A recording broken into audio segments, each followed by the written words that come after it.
va débuter en 1948, quand l'État d'Israël est créé. Le territoire de Palestine est divisé sans l'accord des Palestiniens qui habitent ici. La plupart donc sont obligés de fuir ou sont expulsés. Des dizaines de milliers vont alors affluer donc dans cette bande de Gaza. Les actions de guérilla ont commencé dès le début, 1967, la guerre des 6 jours. L'État hébreu s'empare de Gaza. Les Israéliens vont y rester pendant presque 40 ans. Ce n'est qu'en 2005 que les colons juifs se retirent. 2006, le Hamas remporte les élections législatives et s'empare ici du pouvoir. En réaction, Israël impose un blocus terrestre, aérien et maritime. Une immense clôture sécurisée est érigée. C'est la fameuse prison à ciel ouvert dénoncée par Human Rights Watch.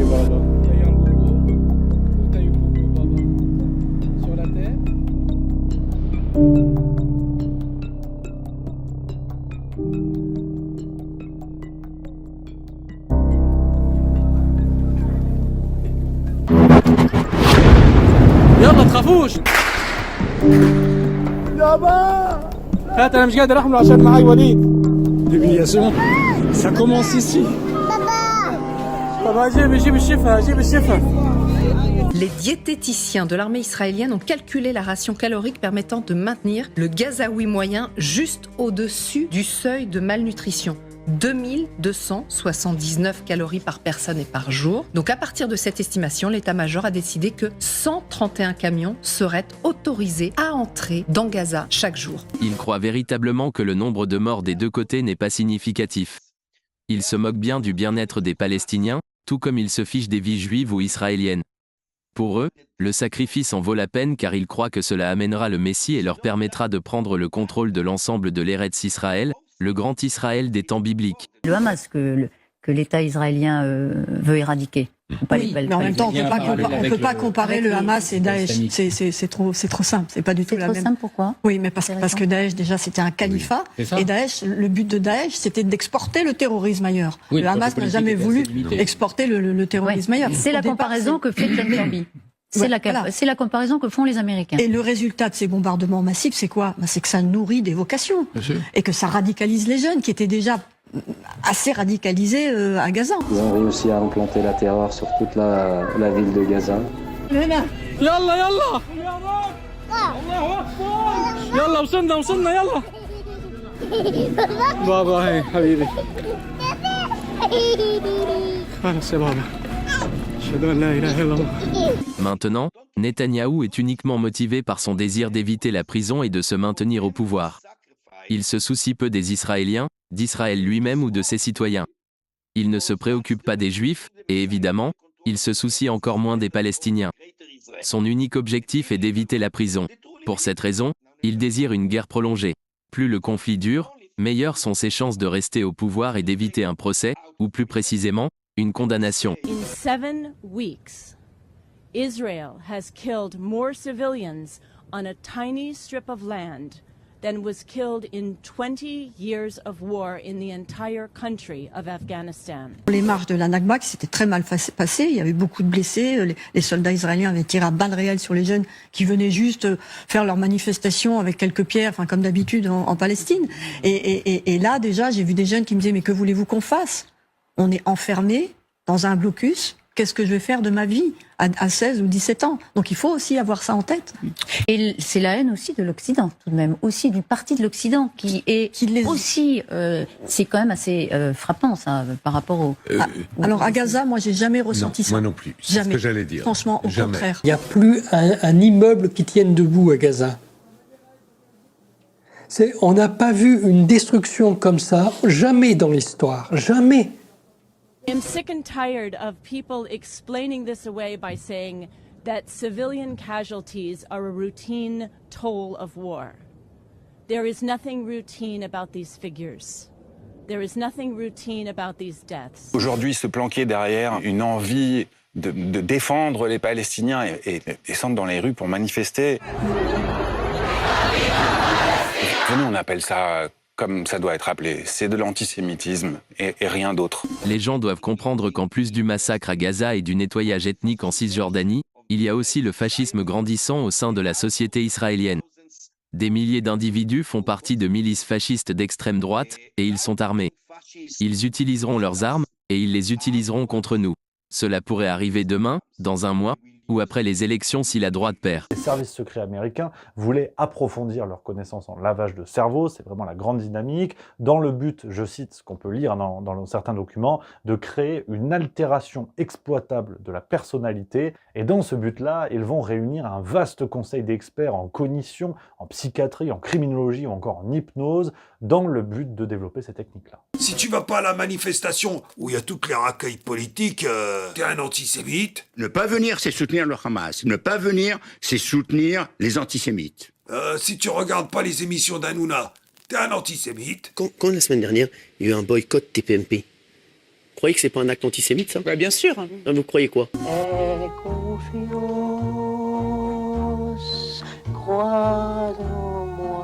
Emmanuel Verdun avait porté plainte au mois de mars 2012 pour viol en réunion sur sa fille de 4 ans décédée d'une MST suite aux fêtes, avec comme accusés Jack Lang et François Hollande. Une affaire, disent un certain nombre d'observateurs, instruite par la justice jusqu'en 2015 puis étouffée. Projet Artichoke, projet Bluebird, projet Ultra, autant de programmes qui impliquaient soumission psychique, manipulation mentale, lavage de cerveau, irradiation, administration de substances toxiques sur les cobayes recrutés parmi les militaires, mais aussi les déshérités de l'Amérique, les prisonniers, les malades, les orphelins. Le but de la manœuvre, peaufiner les techniques de guerre psychologique, de défense anti-atomique, d'interrogatoire, et fabriquer, in fine, une machine humaine prête à tuer. Attends, parce que nous, dans les médias en France, on nous envoie la fille de Satan pour nous parler du sort des petits-enfants palestiniens. On ne peut pas comparer le fait d'avoir tué des enfants délibérément en attaquant, comme le fait le Hamas, et le fait de tuer des enfants involontairement en se défendant, comme le fait Israël.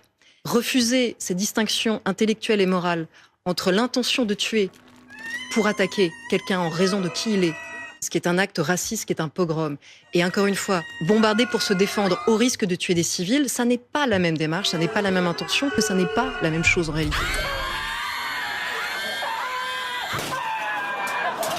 Ce que nous voyons maintenant, ce sont 3 stratégies différentes pour mener à bien le plan de soumission, une attaque génocidaire sur Gaza, un nettoyage ethnique en Cisjordanie, et une dictature fasciste, en particulier vis-à-vis des citoyens palestiniens à l'intérieur d'Israël.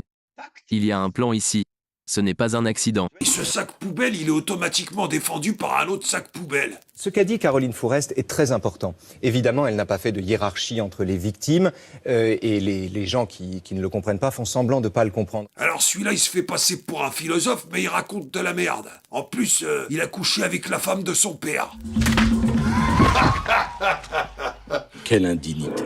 Dans cette famille dégénérée, il y a aussi ce truc. Une bombe qui explose et qui va détruire et qui va faire des dégâts collatéraux tuera sans doute des enfants. Mais ces enfants ne mourront pas en ayant l'impression qu'en face d'eux, l'humanité a trahi tout ce qu'ils étaient en droit d'attendre. Michel Nioul, qui était donc le chef de Dutroux, qui était un bon vivant, un organisateur de parties fines pour le Gotha belge, dedans, il y a quand même un ancien Premier ministre, il y a celui qu'on appelait le Baron Noir, qui est lié aussi aux tueries du Brabant. Et tout ça sur fond de chantage, comme dans l'affaire de Epstein. Aucun des clients d'Epstein, enfin clients des visiteurs de l'île maudite d'Epstein qui s'y sont rendus pour violer des petits-enfants et des petites filles, n'a jamais été inquiété. Aucun. Alors qu'on sait que c'était un système de chantage à grande échelle, que Bill Gates était particulièrement proche du sulfureux personnage, se souvenir que Jeffrey Epstein et Ghislaine Maxwell se sont rendus à Balmoral, dans ce fameux domaine de la reine d'Angleterre. Nous avons, pour résumer, des services secrets américains qui ont clairement pour intention de développer des techniques de manipulation mentale et de lavage de cerveau. Pour cela, ils vont utiliser des techniques diverses et variées, toujours plus sordides, et des substances, notamment le LSD ou encore la psilocybine, qui est un champignon qui peut donner des hallucinations assez folles. Et tout ça, les services secrets vont le faire sur des citoyens et des militaires, voire parfois des membres de la CIA. Hey, John Podesta, can you please explain why you have children rented for entertainment for your adult hot tub parties? No one has ever explained why John Podesta has literal pedophile and cannibalism paintings all over his office and his home. Tony Podesta too. Jimmy Savile, qui était un très fameux, un très célèbre présentateur de télévision, il a été avéré qu'il avait eu des comportements atroces tout au long de sa carrière et qu'il était notamment un grand ami du prince Charles, mais également qu'il était cul et chemise avec Margaret Thatcher, Tony Blair, la BBC, etc., qui ont systématiquement fermé les yeux sur ses comportements et ses agissements. Une personnalité en vue du monde médiatique britannique, qui est l'ami intime du prince Charles, violait jusqu'à 500 enfants jusqu'à l'âge de 2 ans.